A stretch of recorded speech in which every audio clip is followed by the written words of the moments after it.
హైదరాబాద్ హోటళ్లలో కల్తీలకు చెక్ పెట్టడానికి జీహెచ్ఎంసీ కీలక నిర్ణయం తీసుకుంది.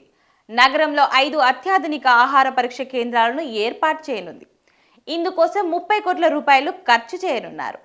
ఆహార భద్రత విభాగాన్ని విస్తరించి జోనల్ కమిషనర్ల ఆధ్వర్యంలో పనిచేసేలా చర్యలు తీసుకుంటున్నారు. తద్వారా ప్రజలకు త్వరగా ఫలితాలు అందుతాయి.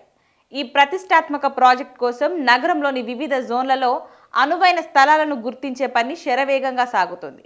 జీహెచ్ఎంసీలోని ఆహార భద్రత విభాగాన్ని మరింత విస్తృతం చేస్తూ అధికారులను వికేంద్రీకరించారు. ఇప్పటి వరకు బల్దియా కేంద్ర కార్యాలయం నుంచి నిర్వహిస్తున్న ఈ విభాగాన్ని ఇకపై 5 జోనల్ కమిషనర్ల ఆధ్వర్యంలో పనిచేసేలా మార్పులు చేశారు. ప్రతి జోనల్ కమిషనర్కు ఇన్ఛార్జ్ డెసిగ్నేటెడ్ అధికారి హోదాను కల్పిస్తూ వారి పర్యవేక్షణలో ఆహార భద్రత అధికారులు విధులు నిర్వహిస్తారు. ఈ నూతన వ్యవస్థ ద్వారా లైసెన్సుల జారీ ప్రక్రియను మరింత సులభతరం చేయడంతో పాటు నగరంలో 5 అత్యాధునిక ఆహార పరీక్ష కేంద్రాలను నెలకొల్పాలని లక్ష్యంగా పెట్టుకున్నారు.